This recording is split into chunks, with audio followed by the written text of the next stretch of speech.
Russian reported casualties are completely unhinged, and that I can say confidently, because we actually did check that. I think it's just somebody comes up with numbers, honestly, just one person who needs to write that report. It just feels like that. It will be just a random, it just feels like a random number.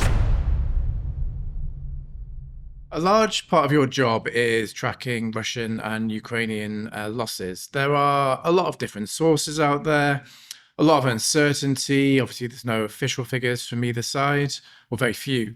And there's a lot of misinformation on this topic as well. To the best of your knowledge, where do we currently stand in terms of the number of losses on both sides? That's quite difficult for us to say. I would say that military casualties, from all the information that we track, and we track quite a lot, military casualties are sort of a thorn in our foot. It's a bit of a shameful, dirty closet that we need to clean up, but it's quite difficult to clean up. Currently, what we do is we use Russian and Ukrainian governments. They're reporting on their enemy losses because neither of them report on their own losses. And then we compare that to independent figures that we find and try to see that whether we are more or less adequate or not, whether we can publish that or we have to adjust that. We do want to incorporate more independent sources. There are sources like this out there for Russian military fatalities. These are Media Zone and iStories. Both of them track obituaries, reports about funerals, and they publish that information, and we want to incorporate some of that in our data set as well. There is the same on the Ukrainian side as well, like UA losses, that does pretty much the same thing. If we look at our numbers, which I was very reluctant to do, honestly, because again, a shameful closet, but I did do that in preparation for this. We currently, since the beginning of the full-scale invasion, have 30,000 military fatalities for both Ukraine and Russia. Due to our methodology, it is a little bit difficult to distinguish between Russian and Ukrainian military fatalities in our data set. Why? Because we have one column where we record fatalities, so everything goes there, and it's a little bit difficult to attribute the number to specifically one or the other. With some keyword magic, with some dirty keyword searches, I could say that approximately 150,000 of those that we have recorded are Russian military fatalities that you can find in our dataset. These are pretty low. They are lower than even the Media Zone estimates. And Media Zone already says that we record a bare minimum. But that's what we have. If you look at our analysis on the website, which I welcome you to do, we do not write about military fatalities almost at all, right? We write about all kinds of things. Fighting increased here, decreased there. Civilian casualties decreased, increased. But we do not write about military fatalities. The only place you can see that analysis is our global analysis, where we talk about all conflicts across the world and try to compare them. And there, Ukraine is featured as the most deadly conflict, not surprisingly so, but it is quite interesting that it is the most deadly conflict, even with this bare minimum number, even with this number that we do not fully stand behind, that we kind of check with other estimates to make sure that we're not going beyond what is reported. So that's where we stand on this. It is quite difficult for us to track. What about the reliability of the figures from both sides? So I remember in the first few weeks and months of the full-scale invasion, there was a lot of skepticism about how accurate the Ukrainian figures were. But then over time, they were sort of confirmed by Western intelligence services. And as far as I'm aware, the understanding is that they are generally reliable. Is that the case? So a lot of military casualties reported by Ukraine do not enter our dataset, not because we do not want them to, but because of our methodology. Fatalities that we record have to be disaggregated enough. A lot of what Ukraine reports is not disaggregated enough for us to use. What I mean is that it will not have a specific location or a specific date. It does not have enough details for us to include. And so we only include those numbers that have such details, and still we try to be very flexible with this. So if you look at, for example, the Southern Operational District, they publish daily fatalities. They do not mention any locations. It is a Southern District. We just come up with a default location somewhere in the middle of the southern Ukraine, and then code those fatalities there. But it is quite. You cannot do much with that information. Then you cannot say in which region then the fatalities increased or decreased, or what really changed, because it's so aggregated. So because of that, we record only a portion of Russian casualties, Russian military casualties in our dataset. Whether it is accurate or not, generally, I think it is hard to say for sure. And partially it's hard because even Ukraine does not claim to record fatalities only. They record casualties, so also injuries, maybe missing persons as well. I'm not sure. And that's quite difficult to verify and to deal with. We do not record all casualties. We only record fatalities. We have to have a number for that. And what do you do if both killed and wounded are reported? Well, we have them, but that's an approximation. What about the Russian figures? Like, because I saw a clip. It was actually from a Russian TV show, and it was a rare bit of criticism on Kremlin TV. And a guy was saying if you go through all of the Ukrainian casualties as claimed by the Russian Defense Ministry, it adds up to a number which is larger than the Ukrainian military has ever been. Yes. So compared to, I can be a little bit reserved when talking about Ukrainian reported fatalities, right? There are some difficulties there. It's difficult to deal with. It's difficult to verify. Russian reported casualties are completely unhinged, and that I can say confidently, because we actually did check that. We added the Russian MOD, Russian Ministry of Defense, as a source later on, about, I don't know, half a year into the full-scale invasion. And we did not publish that immediately. We kind of recorded that information on the back end to see what we can get. And I don't remember the exact fatality numbers that we were getting, but they were so far beyond any independent estimates that we can find that we couldn't, in good faith, publish that. So what we did, and we do that sometimes, if that's all we have, then we just reduce it manually, just reduce it to a random number. We choose 10.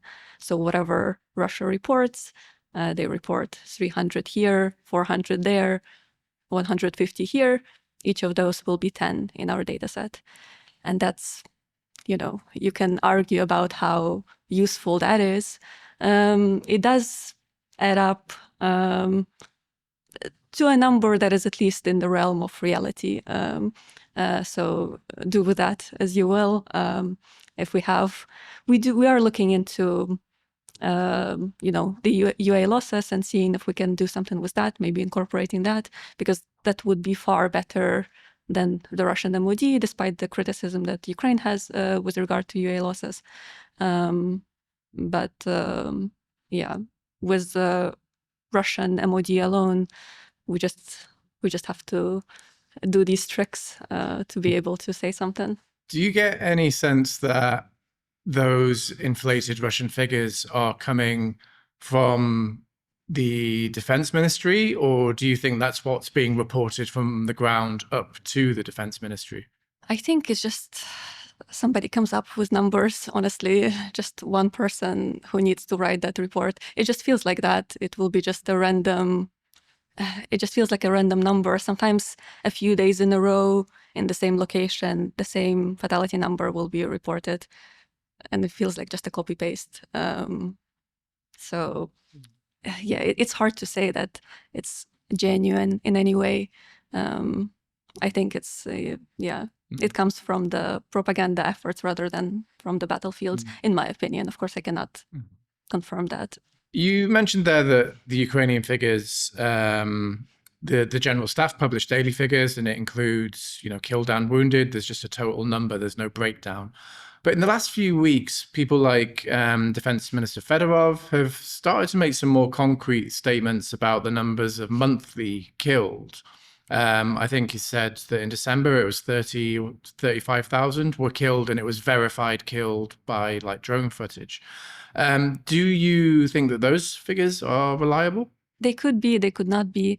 There is obviously a benefit for the state at war to exaggerate enemy casualties and reduce your own, right? It kind of boosts the morale. It's good for the military.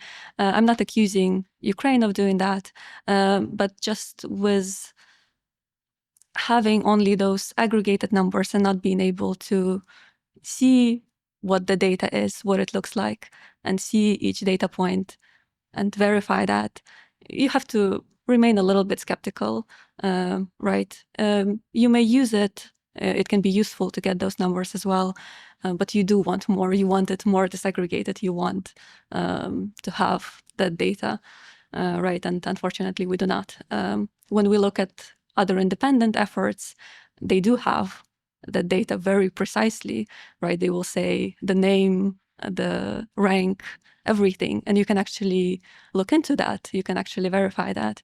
But when we get just this broad statement with these large numbers that are even hard to comprehend, right? It's hard to comment on that then. For the last 2 months, Russian reported losses have exceeded reported recruit numbers. Do you think that can we say that we've reached a tipping point in Russia's ability to sustain the war? Or do you think there's just not enough reliability in the figures to be confident about that? It seems sometimes that Russia has this never-ending source of infantry, and if it wants to do so, it can expand the recruitment, right? It's being careful because it wouldn't be politically very popular, but on the other hand, Russia does not seem to care that much about appeasing its own population. So if need be, I think it can expand recruitment as well. So I wouldn't be, I guess, too optimistic about this. Russia does have a far larger infantry than Ukraine, and it does use that to its benefit.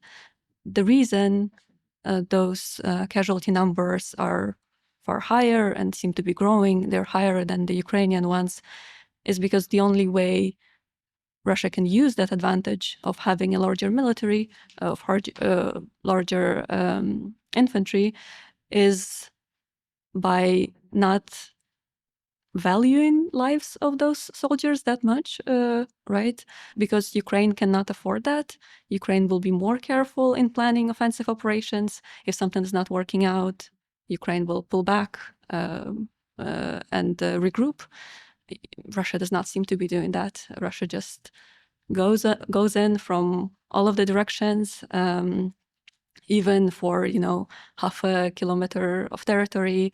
If the first infiltration group didn't succeed, the second, the fifth, the 10th will. So the initial question was about whether it's a tipping point. Yeah, I guess. I mean, I'm not much of an optimist, I guess, generally. But if Russia is forced to expand its recruitment, maybe it could lead to some movement inside Russia and more opposition, maybe to the government decisions. So that, I guess, would be more positive scenario than just what we see on the battlefield. You mentioned before we started filming that your organization doesn't just track battlefield deaths, it tracks what you class as political violence. Can you just talk about a few maybe notable examples of the deaths that your organization tracks away from the battlefield? So a lot of it now is still very much related to the ongoing armed conflict. We particularly recently have started looking more into the sabotage and various assassinations that happen far behind the front lines. And it is quite interesting as well. It happens both in Russia and Ukraine. But in Ukraine, the majority of these cases are financially motivated. Various vulnerable groups are targeted. A lot of them are minors. Some people with drug addiction or debts that they need additional income are recruited to make an explosive device and plant it somewhere. On the other hand, when it happens in Russia or in Ukraine-occupied territories, there is some of that as well. Ukrainian special services try to recruit people by various means as well, but a lot of it is also ideologically motivated, trying to fight, genuinely fight the Russian regime. You mentioned the occupied territories there. Now, there's all the difficulties that you've mentioned about getting reliable data just on battlefield losses, but I imagine getting reliable data from occupied territories is even more of a challenge. Yeah, that's very difficult. If you compare, the information environment in the government-controlled Ukraine and in the Russian-controlled Ukraine, it is so different. It is far more easy to work with the government-controlled Ukraine to create data there and to make that data reliable and to make conclusions from the data. With the whatever happens in the occupied territories, a lot of it is reported by government sources, and that is not verified by anybody else. There are, of course, some independent groups as well, independent journalists that try to find out information from there as well. Some people come, for example, they return from captivity due to a prisoner exchange, and they may share a bit of the horrors that were happening there. But that information will be quite delayed, right? And not so hot anymore. So it is definitely a big challenge for us. Is there a possibility that we may just never know what's about a lot of the things that are going on in the occupied territories? That's a quite depressing thought, but from what has happened so far, from what we have seen so far, we could only find out the full scale of what happened, full scale to the extent that we can, right, in the territories that were deoccupied. There, then the bodies were found, the torture chambers, whatever, all of that was found. In the occupied territories, unless there is, I guess, the regime change that suddenly wants to actually make that information available, it's unlikely. We can only, see at what we can find out from people who escape or otherwise let us peek through the curtain. We can just see like a small percentage of what's happening and understand that it's a small percentage and kind of extrapolate from there. And we're not just talking about sort of isolated individual deaths here as well. We're talking about Mariupol and cities like that where, some estimates have put the total death toll there in the hundreds of thousands. Yes, yes, exactly. These, but also, towns in the gray zone that are completely demolished. You may never know what hides under the rubble there. Of course, there are efforts to evacuate people, to take care of the people, but it only goes so far. Sometimes it doesn't work. You've been doing this job for 7.5 years now, and obviously in terms of an area of focus for a job to do every day, it's possibly one of the most harrowing things imaginable. Like, how do you deal with that and cope with that? I guess it comes in waves. Sometimes it's much easier, other times it's much harder. When I started, we were dealing with the armed conflict prior to 2022, which was a little more isolated to eastern Ukraine. Did not involve any hometowns of mine, right? It was a little bit easier to kind of step back and not think too hard about it. With the full-scale invasion, that became harder. I was in Kyiv when it started and had to continue working, and you kind of think at the same time about your safety, your family safety, but then also about doing your work. When you look at the data, I guess when you work with data, we're processing so much data. In Ukraine alone, every week we record more than 1,500 events. So 1,500 rows of data in Excel. It just kind of doesn't feel like it's real. You just look at it as a text and boxes, and I need to check whether it all adheres to our methodology. But then sometimes it hits you because you see some location that you've been to, a location where you lived or whatever, and you're like, oh, that's actually real. All of these are real. All of these 1,500 affected somebody in some capacity. So when you start realizing that, it can be quite a harrowing thought. But you also try to think about the benefit of this work. You try to, record the cost of an armed conflict, the cost of aggression, the cost of violence, and that's worth something. That is important to me personally. Yeah, I guess you just get used to it as well, and I think a lot of Ukrainians can relate to that. Russian and Ukrainian losses is one of the most controversial topics of the full-scale invasion, and it's important to have interviews like that to bring some clarity to the matter. These types of interviews are only possible because of our members, and you can sign up at the membership link below.